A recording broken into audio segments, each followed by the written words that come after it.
Good evening, everyone, and welcome. Thank you for coming out on a dark night. Oh, party people arriving. Like carolers. Like carolers. Enthused practitioners.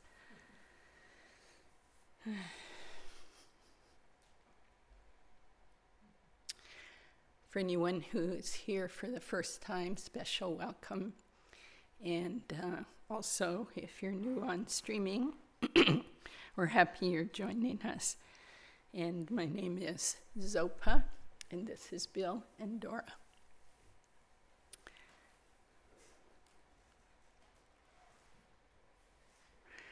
So we'll follow our usual KCC schedule, which is about 45 minutes of shamatha with some guidance and some framework. We'll have a tea break. And then we will, for those who can stay, and we hope you all can stay, we'll have a discussion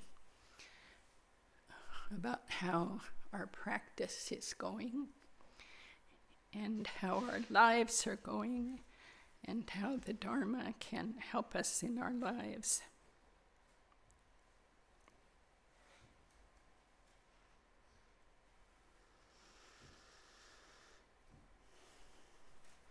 So let's take a moment of silence while all of our friends get seated. No hurry.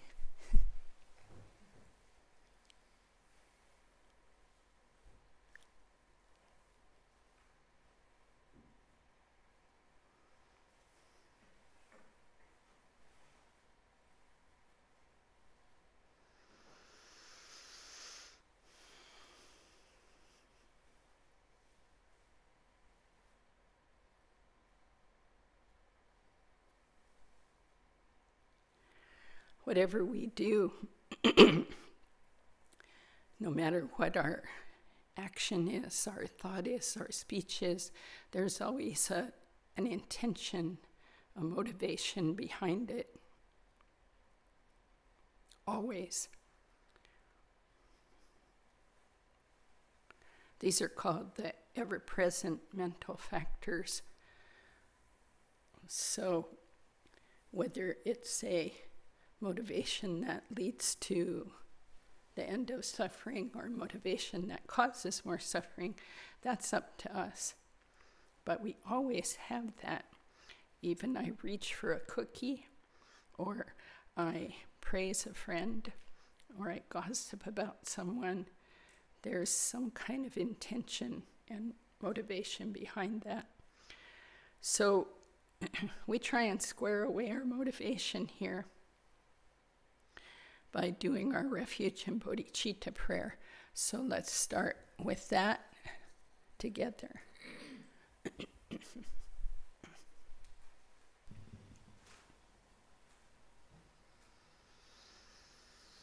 Until the summit of enlightenment is reached, and all beings go for refuge, sources of true refuge.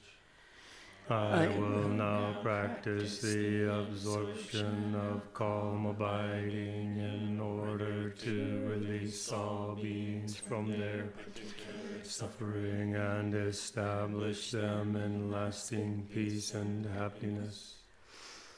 Until the summit of enlightenment is reached, I and all beings go for refuge to the sources of true refuge. I will now practice the absorption of calm abiding in order to release all beings from their particular suffering and establish them in lasting peace and happiness. Until the summit of enlightenment is reached, I and all beings go for refuge to the sources of true refuge. I will now practice the absorption of calm abiding in order to release all beings from their particular suffering and establish them in lasting peace and happiness.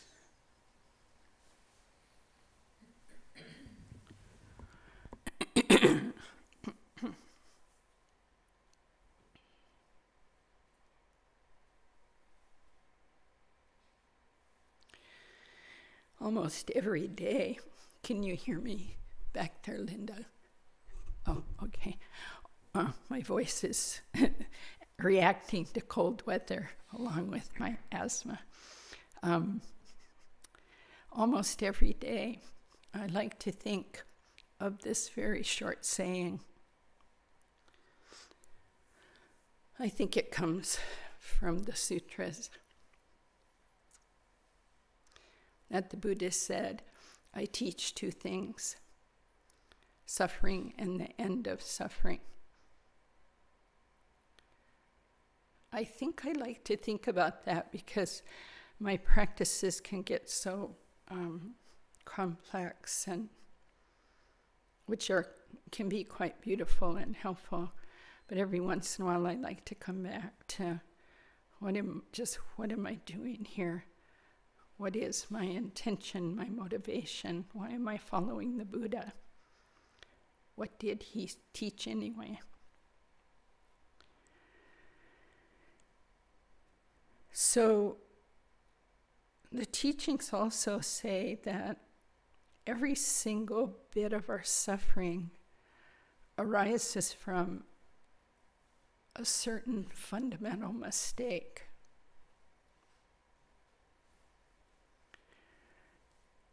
Which is our ignorance. And this kind of ignorance is a particular kind of ignorance. It's an active, well-nourished, kind of stubborn ignorance that cannot see the way things are.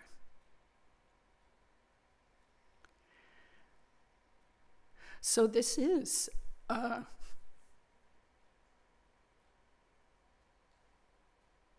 very difficult to change, only because it's been a habit for a long, long time. One could say time without beginning up to this moment. And in that ignorance, we constantly mistake the nature of ourself, of others. We mistake all of the emotional turmoil. We even mistake what can cause happiness. We follow after things that cause suffering, and we're quite sure they're going to cause happiness. But the fundamental mistake is all about the view of reality. So I sit here and I feel very convinced that there's a separate me. All these objects exist. They look pretty solid. They don't seem to be changing. Or maybe a little bit, but not so much. So in this mistaken, ignorant view, we pile on the suffering because we serve a self that literally doesn't exist. And it functions in a way like a tyrant. because it causes us suffering and causes others suffering and constantly fakes us out. That's kind of disturbing to think about. But as the teachings also say, if we don't have the appropriate diagnosis, we're not going to apply the appropriate medicine, and we're not going to get well. So I lay all that out just as something to think about. If we come here and we have this motivation that we just recited to practice, to end suffering, then we have to tackle this. And one of the most successful ways that many beings have liberated themselves and therefore liberated others is this practice of shine, calm abiding.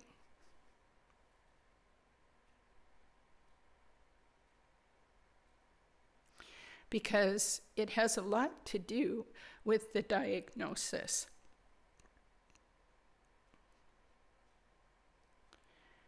If I never slow down and even see what's going on, how am I going to do anything with it?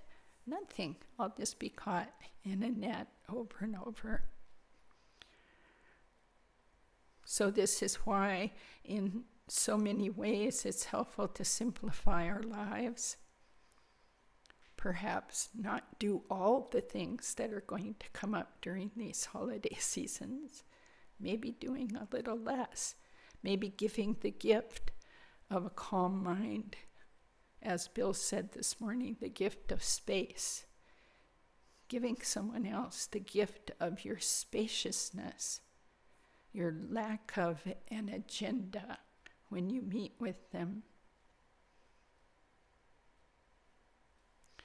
So that's why we engage in this. It's one of the main tools for freeing ourselves from all that turmoil and eventually freeing ourselves from this fundamental ignorance. Because as we sit quietly and we literally abide calmly and we allow space for anything that shows up in our mind and heart, then we're practicing no judgment.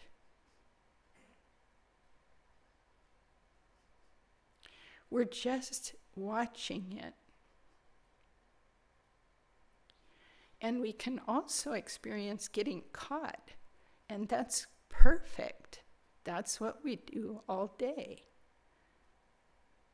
We get caught in the story, and we pile emotions into the story, and then we go tell someone off, or we tell them we absolutely can't live without them, and then the wheel turns, and then we engage in actions, and then more karma piles up.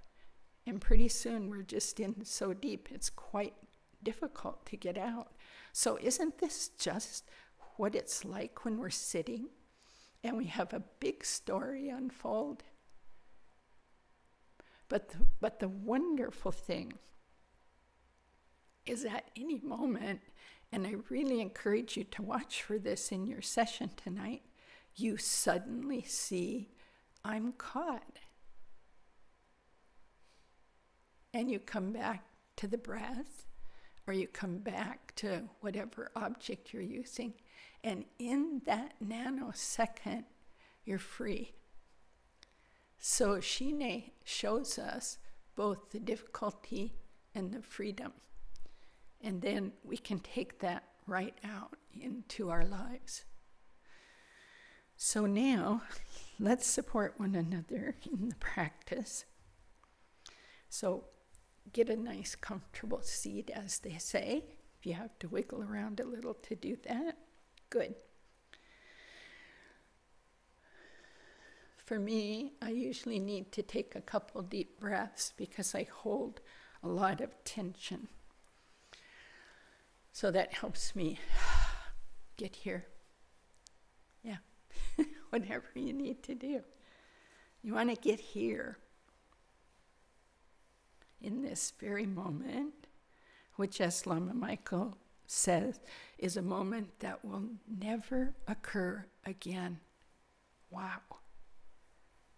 The next breath we take will never happen again. Everything gets kind of more interesting and more alive with that sense. So if you're fairly new to calm abiding like I am, you might want to choose the breath as your anchor, your little boat that you'll come back to after you fall into the ocean of confusion. But many of you have been practicing for quite a while, so you might be doing Shine with no object, simply observing. That's good. Sometimes it's nice to imagine a very tiny, bright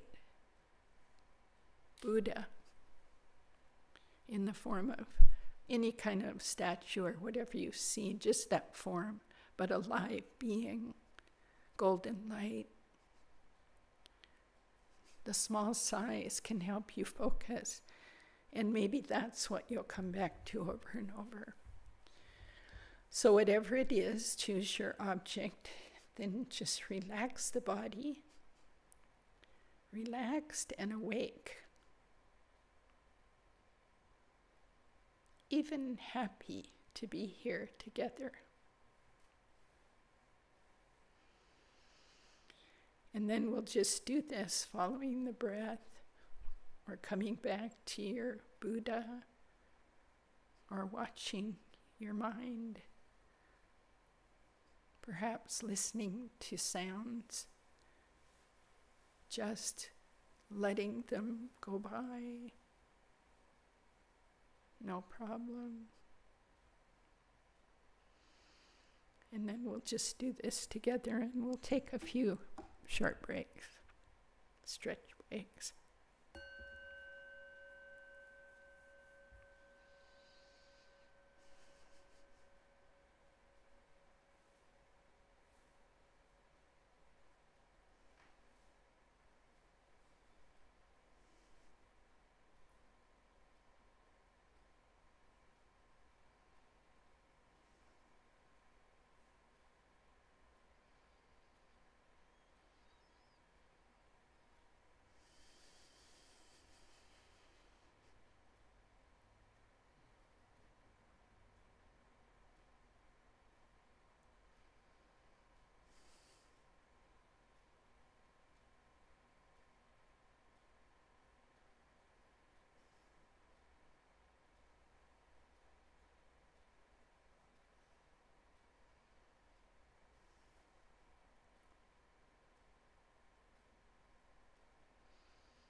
a stretch if you need and drop the effort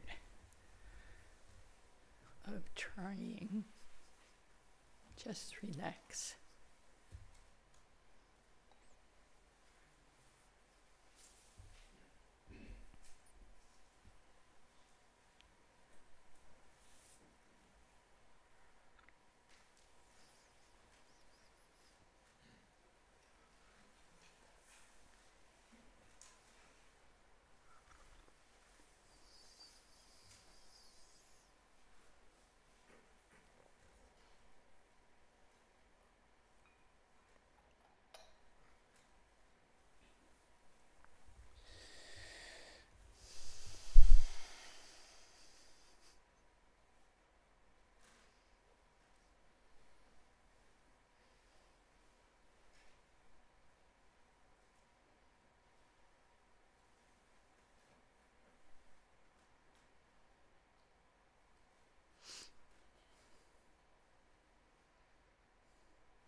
check where your mind is. No judgment, just notice. Relax.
By this virtue may I quickly realize Mahamudra and establish all beings without exception in this state.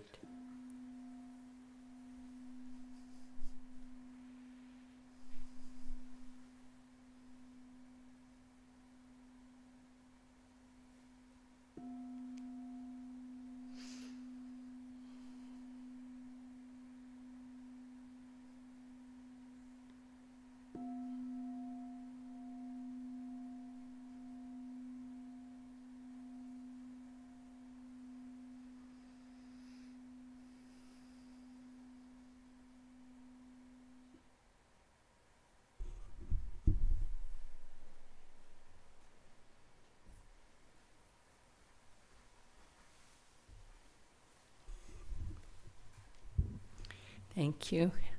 I just love the sound of that new bell, the new gong. It's just so deep and beautiful. So thank you, donors. I know Sanjay had something to do with that. So thank you. We'll have tea. We have a couple announcements. This next week is the day of giving thanks, so gratitude day. So have a good gratitude practice, and bless all the turkeys who have lost their lives, and may they come to the Dharma next life. What else? I'm going to be facilitating a 2-day Tonglen retreat, December 8th and 9th. That's a Friday and Saturday. So that will be here. It will be a non-residential retreat, so you'll go home Friday night, come back.